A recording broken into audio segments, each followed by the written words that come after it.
pernah malu untuk berubah menjadi orang lebih baik. Yang malu itu kalau kita menjadi orang lebih buruk. Ingat, peluang-peluang ibadah yang anda sudah sia-siakan, wallahi Bapak Ibu sekalian, demi Allah anda akan sesali nanti. Di hari kiamat nyesal, ya Allah, kenapa dulu saya nggak puasa Senin itu ya? Nyesal, ya Allah, kenapa dulu saya nggak sholat tahiyat masjid ya? Saya malah duduk di depan masjid cuma ngobrol-ngobrol. Ya Allah, kenapa dulu saya nggak maksimal bacanya cuma surah pendek ya? Kenapa nggak surah panjang ya? Ini ibadah saja bisa kita sesalin, apalagi kalau dosa. Malah lebih parah itu. Penyesalnya luar biasa, tapi nggak ada gunanya.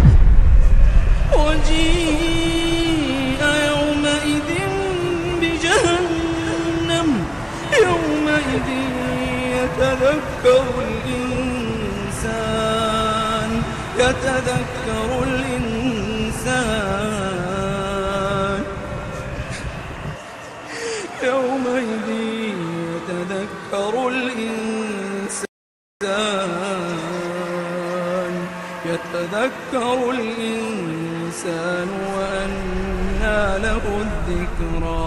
Ini tadi kalau ada orang tidak ikut sholat sama kita berjamaah maghrib misalnya, kemudian mereka ikut di pengajian lalu merasa tersentuh, coba ya saya ikut dari awal ya. Memang betul, penyesalan bagus, tapi sudah dicatat dan tidak akan pernah berubah di buku amal. Pada hari itu, jam itu, sholat itu telat, pahalanya beda dengan orang yang awal waktu. Makanya motivasi Nabi SAW sangat banyak untuk mengerjakan sholat di awal waktunya, motivasi untuk di saf pertama, motivasi untuk tidak ketinggalan takbiratul ihram pertama imam. Semuanya itu untuk menjaga hubungan dengan Allah Azza wa Jalla. Jadi untuk dekat dengan Allah harus memaksakan diri dalam ibadah dan harus memaksakan diri untuk meninggalkan dosa.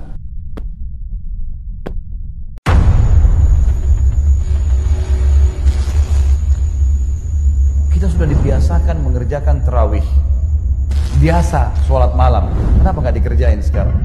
Apa alasannya teman-teman sekalian?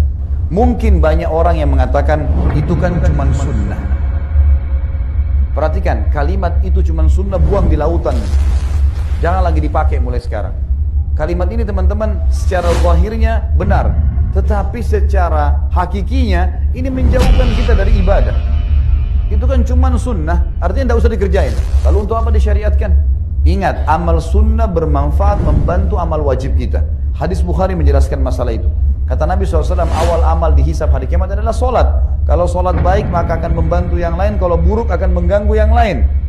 Dan kalau solat wajibnya ada yang kurang, mungkin kurang ikhlas, mungkin lupa wudhu, mungkin jumlah rakaatnya kurang, maka Allah berkata kepada para malaikatnya, cari solat-solat sunnahnya untuk melengkapkan solat wajibnya.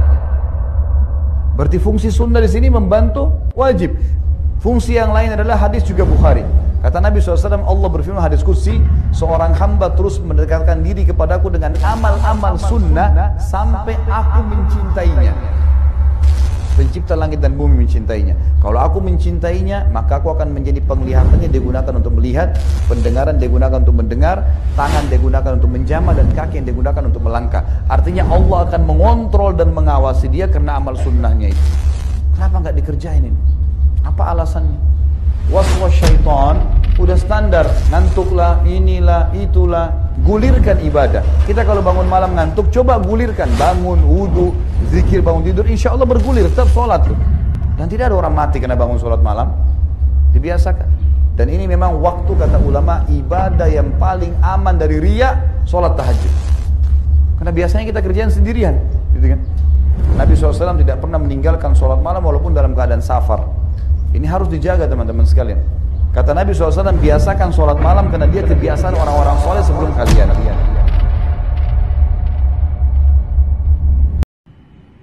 Anak muda, generasi muda yang tumbuh di atas ketaatan kepada Allah yang maha suci dan juga maha mulia dan maha tinggi.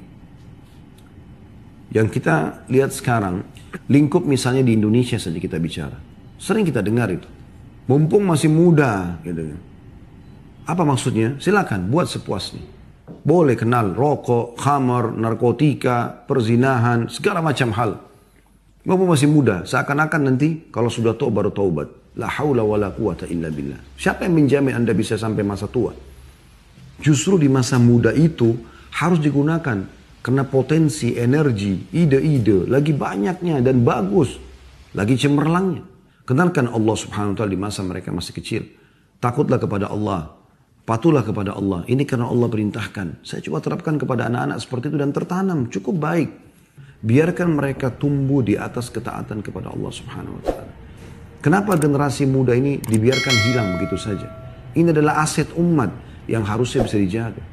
Harusnya kita biasakan mereka sudah mengenal sholat malam, mengenal Al-Quran, mendengar tentang surga dan neraka.